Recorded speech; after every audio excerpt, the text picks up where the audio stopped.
नमस्कार, मैं डॉक्टर अजीत भारती आज फिर आपके लिए हिंदी विषय के अंतर्गत हम हिंदी काव्य लेकर आए हैं। तो इसके अंतर्गत हम किस किस चीज़ का अध्ययन करेंगे?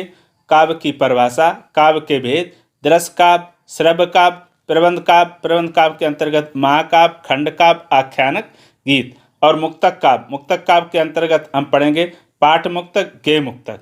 ठीक है, और फिर गेय मुक्तक के भी भेद हम पढ़ेंगे, गीत और प्रगीत। तो अब उसके पश्चात हम फिर शुरू करते हैं।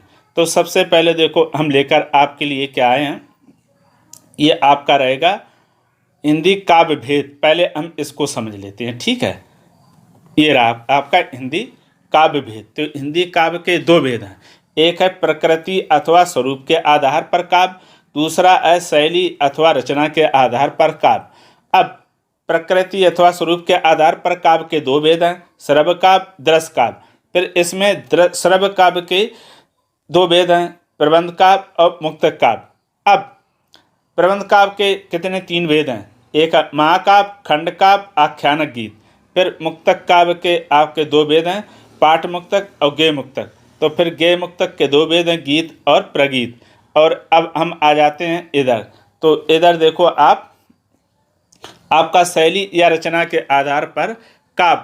तो इसके तीन भेद हैं, पद काव्य, गद्य काव्य, गद्य पद, मिश्र काव्य या चंपू। ठीक, अब बात आती है आपके दृश्य काव्य के। तो दृश्य काव्य के कोई भेद नहीं होते हैं। ठीक है, तो ये हो गया आपका हिंदी काव्य के भेद का हमने वो बना के रखा था वर्गीकरण। अब हम बारी बारी से इन्हीं का अध्ययन करना शुरू करते हैं। तो चलो फिर शुरू करते हैं बारी बारी से। तो ये रहा आपका स्क्रीन के ऊपर। तो देखो ये आपका दिया है प्रश्न नंबर पहला। प्रश्न नंबर पहला क्या दिया, काव्य किसे कहते हैं? तो उत्तर इसका होता है छंद युक्त रचना काव्य कहलाती है। एक तो देखो ये कहती है ना, छंद युक्त रचना को क्या हम कहते हैं, काव्य कहते हैं। या फिर कहीं कहीं देखो जितनी परिभाषाएं हैं हम मुख्य परिभाषाएं लेकर आए हैं। तो कहीं कहीं दी अगर अथवा छंद के नियमों से बंधी रचना को काव्य कहते हैं, यानी जो कविता छंद के नियमों से बंधी होती है उसे भी हम काव्य कहते हैं। फिर अगला परिभाषा, अथवा रस युक्त वाक्यों को काव्य कहते हैं। यानी कुछ विद्वानों ने कहा कि जो रस युक्त रचना होती है उसे हम काव्य कहते हैं। अर्थात जो शब्दमयी रचना पाठक के मन में अलौकिक आनंद की सृष्टि करती है उसे हम काव्य कहते हैं। अब इसको समझो क्या दिया, शब्दमयी रचना पाठक के मन में अलौकिक। देखो दो होते हैं, एक लौकिक दूसरा अलौकिक। लौकिक जो संसार में हो रहा है या घटित हो रहा है, और अलौकिक जो संसार से परे है। ठीक, तो अलौकिक आनंद की सृष्टि करती है उसे काव्य। यानी जिस रचना को पढ़कर किसी पाठक या पढ़ने वाले के मन में अलौकिक आनंद की अनुभूति होती है उसे हम या सृष्टि होती है, सृष्टि का अर्थ होता है निर्माण होना, उसे काव्य कहते हैं। जैसे देखो ये दिया, नाथ संबधन भंजन आहारा हुए कि एक देश तुम्हारा दास तुम्हारा। तो ये क्या है, छंद है, कौन सा, चौपाई। तो ये क्या, यही काव्य है, काव्य का ये क्या उदाहरण है। ठीक है, अब आता है प्रश्न नंबर दूसरा। तो प्रश्न नंबर दूसरा दिया है कि रचना की दृष्टि से काव्य के कितने भेद हैं? तो उत्तर, रचना की दृष्टि से काव्य के तीन भेद हैं। पहला कौन सा है, पद काव्य, गद्य काव्य, फिर गद्य पद मिश्र काव्य। इसी को हम चंपू कहते हैं। ठीक है, अब ये चंपू की जैसे जयशंकर प्रसाद हैं, उन्होंने नाटक लिखे हैं, तो उसमें गद्य के साथ पद भी है, तो वो चंपू कहलाते हैं। अब इनका हम अध्ययन कर लेते हैं कि पद काव्य किसे कहते हैं। पद काव्य छंदों में होता है और इसमें रस, अलंकार और भावों की रमणीयता, सामंजस्य होता है। यानी जो पद काव्य होते हैं उसमें छंद होते हैं, छंद के साथ उसमें रस, अलंकार और भाव क्या होते हैं उसमें शामिल रहते हैं। फिर आता है गद्य काव्य। गद्य काव्य किसे कहते हैं, इसमें छंदबद्धता नहीं होती है, लेकिन रस, अलंकार व भाव पद काव्य की तरह स्थान पाते हैं। कहने का मतलब यह है कि इसमें छंद नहीं होते हैं, ठीक है, लेकिन रस, अलंकार पाठक को पढ़ते समय दिखाई देते हैं। फिर तीसरा आता है आपका गद्य पद मिश्र काव्य अथवा चंपू। यानी गद्य पद मिश्र काव्य को ये चंपू कहते हैं। तो इसमें क्या होता है, एक गद्य और पद का मिश्रण होता है। यानी इसमें ये ऐसी रचना होती है जिसमें गद्य भी होता है और बीच बीच में पद भी होता है, उसको हम क्या कहते हैं, चंपू। तो अब आता है अगला प्रश्न नंबर तीसरा। तो प्रश्न नंबर यहाँ पर तीसरा आपके सामने ये दिया हुआ। तो इसमें कहा गया है कि प्रकृति की दृष्टि से काव्य के कितने भेद हैं अथवा काव्य के कितने भेद हैं। ये 2 प्रश्न पूछे जाते या 2 प्रश्न बनते हैं। ठीक है, तो इसका उत्तर हम कैसे लिखेंगे, इस प्रकार से लिखेंगे। क्या लिखेंगे, काव्य के कितने भेद हैं। उत्तर, काव्य के 2 भेद हैं, श्रव्य काव्य, दृश्य काव्य। ठीक है, ये किसके आधार पर हैं, तो प्रकृति की दृष्टि या प्रकृति के आधार पर। अब आता है प्रश्न नंबर 4, तो श्रव्य काव्य किसे कहते हैं। उत्तर, जिन काव्यों को पढ़कर या सुनकर आनंद लिया जाए वे श्रव्य काव्य कहलाते हैं। यानी जिन काव्य को पढ़कर या सुनकर आनंद लेते हैं उसे हम क्या कहते हैं, श्रव्य काव्य। श्रव्य का अर्थ होता है सुनना। अब जैसे रामचरितमानस, कामायनी, यानी कोई अगर रामचरितमानस या कामायनी पढ़ता तो सामने श्रोता होते, वो क्या करते, सुनते हैं, तो ये हो जाएगा श्रव्य काव्य। अब आता है अगला प्रश्न नंबर 5 में दिया हुआ है, दृश्य काव्य किसे कहते हैं। उत्तर, जिस काव्य में भावों का चमत्कार, भावों, संकेतों एवं नाना प्रकार के अभिनयों द्वारा लक्षित हो उसे हम दृश्य काव्य कहते हैं। देखो इसमें क्या गया, ऐसा काव्य जिसमें भाव का चमत्कार किसे, हाव भाव, संकेत, नाना प्रकार के अभिनयों द्वारा लक्षित होता है उसे दृश्य काव्य कहते हैं। यानी जहाँ पर दिखाई देता है। तो इसमें कौन आता है, जैसे स्कंदगुप्त, ये नाटक है। दीपदान, एकांकी आदि ग्रंथ क्या दृश्य काव्य। कहने का मतलब ये नाटक और एकांकी क्या होते हैं, मंच पर दिखाए जाते हैं, इसीलिए ये कहलाते हैं दृश्य काव्य।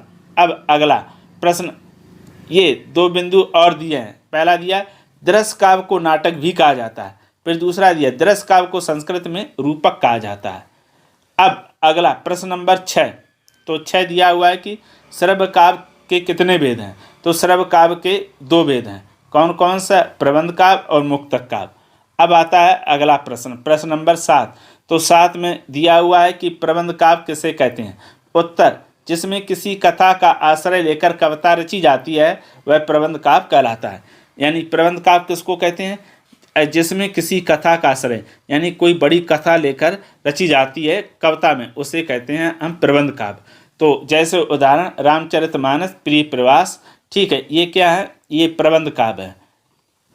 अब अगला प्रश्न नंबर 8, तो प्रश्न नंबर 8 में दिया कि प्रबंध काव्य के कितने भेद हैं।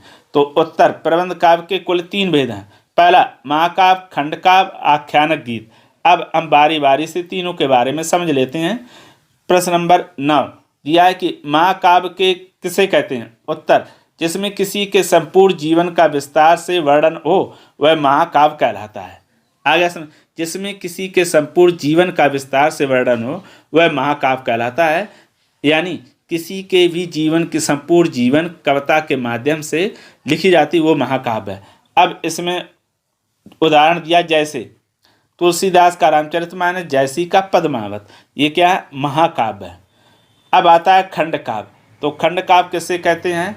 उत्तर, जिसमें संपूर्ण जीवन का वर्णन ना होकर जीवन के किसी एक अंश या खंड का वर्णन होता है उसे हम कहते हैं खंड काव्य। यानी किसी के भी जीवन की पूरी कथा ना दी हो, उसके किसी एक भाग को या अंश का वर्णन होता है उसे हम कहते हैं खंड काव्य।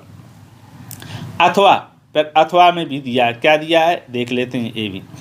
तो अथवा में दिया कि जिस काव्य में जीवन की एक विशेष घटना का वर्णन होता है उसे खंड काव्य कहते हैं। यानी जिस काव्य में जीवन की एक विशेष घटना का वर्णन होता है उसे खंड काव्य कहते हैं। अब आपके सामने फिर दिया है उदाहरण, तो उदाहरण में देख लेते हैं क्या क्या दिया है। जैसे में दिया है कि मैथिली शरण गुप्त का पंचवटी, नरोत्तम दास का सुदामाचरित, श्याम नारायण पांडे का हल्दी घाटी, रामधारी सिंह दिनकर का कुरुक्षेत्र एवं नागार्जुन का भस्मासुर। यानी ये सब क्या हैं, खंड काव्य हैं।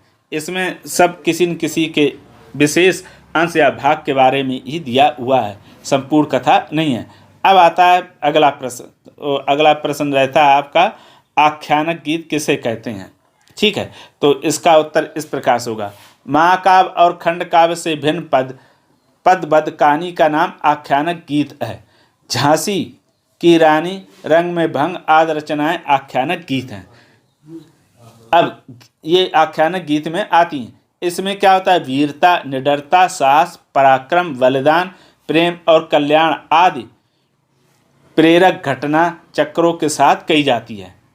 ठीक है, आ गया समझ में। आख्यानक गीत किसे कहते हैं, ऐसी रचना जिसमें वीरता, निडरता, साहस, बलिदान हो ऐसी प्रेरक घटना चक्रों से कथा कही जाती है, उसे हम कहते हैं आख्यानक गीत। अब आता है अगला प्रश्न। तो प्रश्न नंबर आपका है 12 में दिया मुक्तक काव्य किसे कहते हैं? उत्तर, जिसमें कोई कथा न कहकर स्वतंत्र पदों के रूप में अभिव्यक्ति भावाभिव्यक्ति की जाती है, वह मुक्तक काव्य कहलाता है। आ गया समझ में?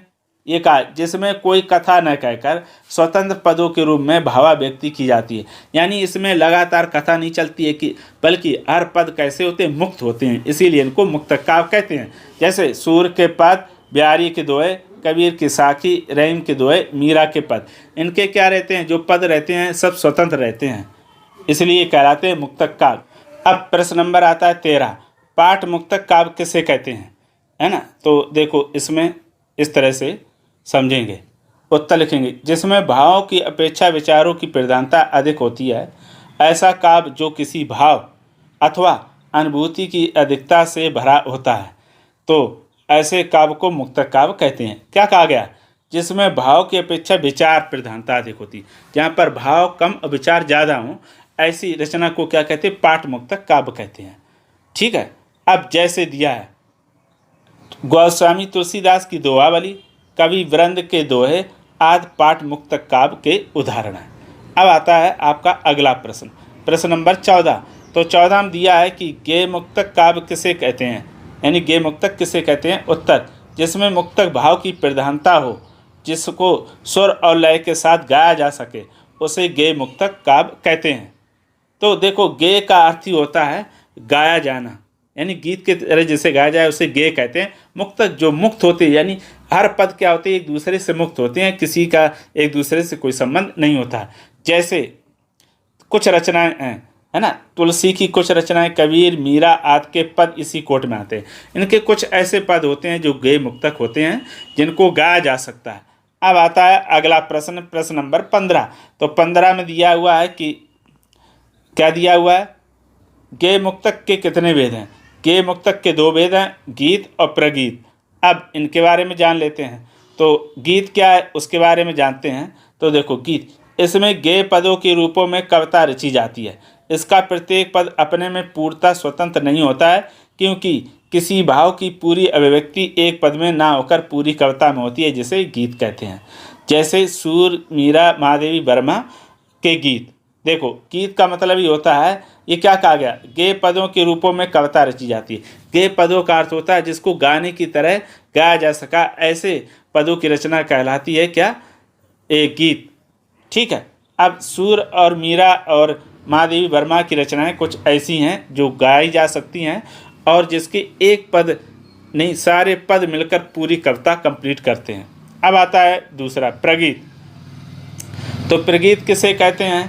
प्रगीत काव्य आत्म प्रधान रचना है। कवि अपनी अनुभूतियों को प्रतिबिंबित करता है, इसमें उनका विशेष व्यक्तित्व प्रकट होता है। देखो क्या कहा गया? प्रगीत कैसी कविता का आत्म प्रधान रचना है, कवि अपनी अनुभूतियों को प्रतिबिंबित करता है। तो उदाहरण दिया जैसे निराला की जूही की कली, ये कैसी है? प्रगीत है, जिसमें क्या आत्म प्रधान रचना है।